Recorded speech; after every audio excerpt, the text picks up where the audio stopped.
How's it going out there, everyone? You're enjoying your Thursday so far, anyway. So today I'm gonna be talking about Trump's recent speech on Afghanistan. As always, I will have links in the description going to some sources that I have. But anyway, moving on. Trump's recent speech on Afghanistan and the subsequent events that will surely become really remind me that I didn't vote for him because I agreed with him on everything that he said, and in fact I find some of the policies that I disagree with are shining through even more now, in contrast to those ones that I do agree with him on, since on such a politically charged time and things are delicate in a lot of ways. But anyway, one of the things I was sure he was going to do was to keep us out of entangling foreign wars and nation building, essentially. Now, reading the speech, I found myself saying, I agree, Mr. President, so why have you come to your decision? Now, if you read his speech, be prepared for a lot of fluff, as you expect from a speech by anyone that's even remotely famous. So, if you do plan on reading it, it might require a little bit of perseverance to get through all the, I'm here, thank you, to, this list of people, and so on and so forth, etc. Now, and as we know, this is quoting him from the speech, and as we know, in 2011, America hastily and mistakenly withdrew from Iraq, which I don't disagree with. As a result, I don't disagree with him saying that, not the whole, you know what I mean. As a result, our hard-won gains slipped back into the hands of terrorist enemies. Our soldiers watched the cities they had fought for and bled to liberate and had won were occupied by a terrorist group called ISIS.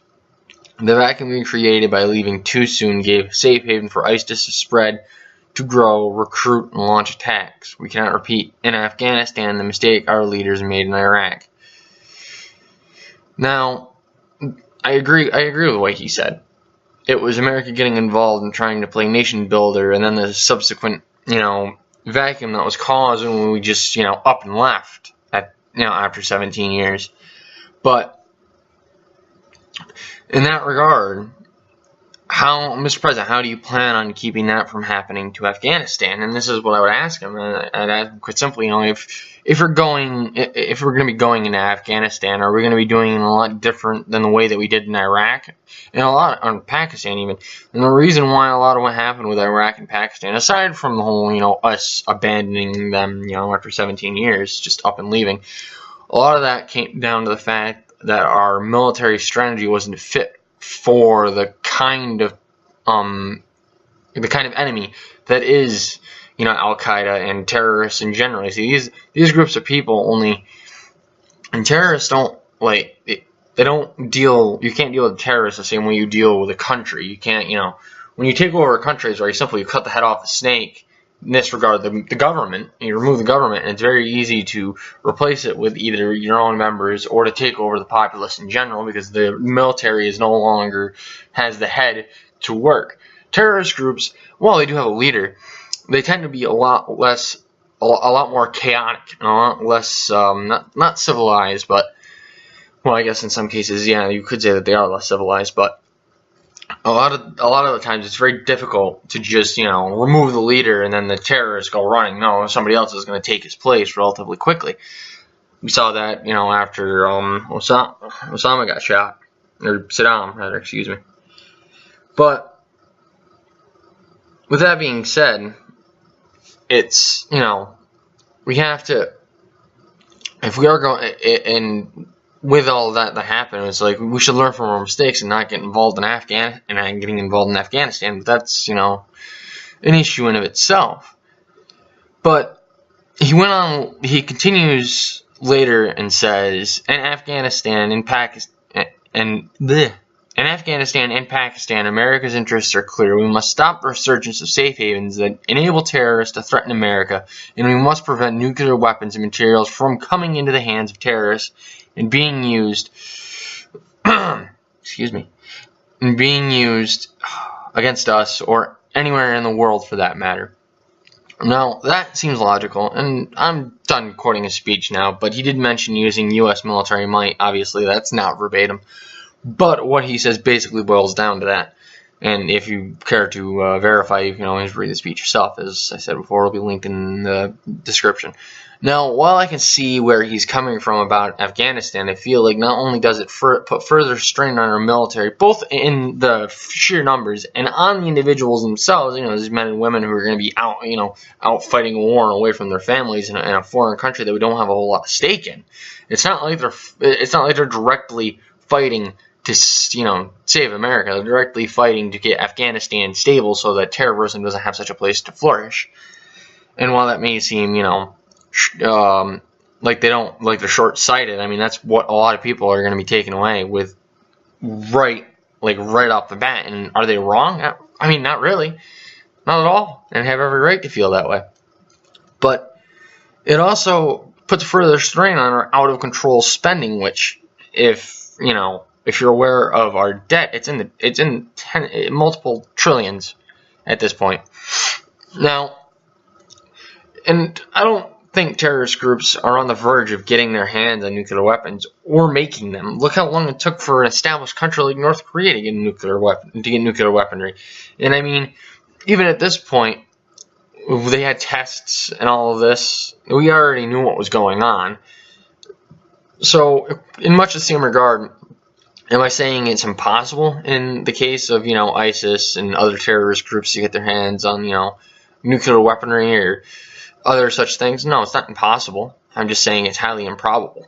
But that being said, and the reason why I think it's improbable is because any country that has nuclear weapons is going to be very leery to sell it to people, seeing as that if it turns out that those people, that the United States specifically gets bombed because of it, not even just the United States, any first world country for that matter, ends up getting nuked because of it, it's a good chance that that nuke is going to get traced back to whatever country sold the nuke in the first place, and that country is going to have a lot to answer for. But I digress. But does this mean I'm an anti-Trumper now? No.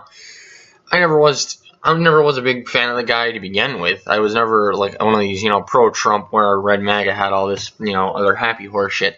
I did vote for him. I will say that. And there are certain things that he wants to do that I'm on board with. But the thing is I see less of what I want him to do and more of things I would rather he didn't do happening. And this is why I said a lot of the positions that he has that I disagree with on are coming to light, in contrast to the things that I do agree with on, because the amount of things that I disagree with him doing has increased. Not necessarily increased, but he's been showing those colors of himself more often.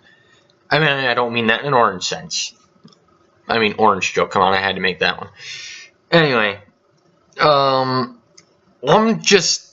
now when it comes down to it, I'm just asking him to put his principles of America first. And I can understand where he would be coming from in the regard of wanting to take care of Afghanistan and get ISIS booted out more or less. But I feel like there is a far better way of doing it, and us simply getting embroiled in another entangled foreign war is not the best option that we have to us. And not only on top of the fact that it might create another vacuum further on down the line that may be worse than the one we have now, but it also increases the amount of spending and wear and tear on our military, which in the case of North Korea, I think we need our military to be at optimum running condition. But all those points aside, I've already, established how I stand with that. But in the sense of things I would rather him be focusing on right now, aside from our out of control spending, the immigration, like not necessarily even just build the wall kind of thing. It was more of for me, it's more of we need to have our immigration laws, which we do have. But here's the thing: we also need to enforce them too. Because it doesn't do you any good to have laws if you don't have any, if they're not being enforced. I mean, I'll use for example theft. theft, let's say, obviously you can't steal from a store, but if nobody's going to, do anything about you doing it, what's to stop you from doing it? I mean, we know that illegal immigration is illegal. Hell, it's in the fucking name. So how they know that it's illegal and they come here anyway? Because they know that nothing's going to be done about it. And if something does get done about it, they can just cross the border back into America again. It's with little to no consequences of their actions. Now, in regards to Afghanistan in general, like I said, I feel like there's an easier way of doing it. But if we are going to go in military sense, there's only one way that it can be handled, and it's not going to be pretty. Because the only way that that ISIS is going to understand that we're not to be fucked with, and the only way that America is going to strike fear into them is if we use psychological warfare, not simply walk in and chop the head off of the snake in this case. No, what you need to do is you need to use psychological warfare. It's the only thing that they're going to understand, because that's what they do themselves. That's how terrorism works at its core. It's psychological warfare. Make people feel like they're not safe inside of their own country. So the only way to fight them and to deal with them in a way that they understand is to make them not feel within the borders of their own country. Like I said, it wouldn't be pretty, but that, I feel, is the only way that would guarantee, maybe not guarantee 100%, but will lead to a much higher chance of us not needing to stick around to police the country like we had to do with Iraq and Pakistan. Now, with that being said, this video is done, and as you were probably going to notice in this one, there's a little bit of a change in the background. This is something that I kind of drew myself out of boredom one night, and I plan on trying to play with the drawing a little bit. My artistic talent is very fleeting. It comes to me randomly at times, so don't expect anything fun and exciting anytime soon. But I am planning on doing something with it, and I hope you all have a good morning, afternoon, evening, and or night, and I will see you guys Tuesday.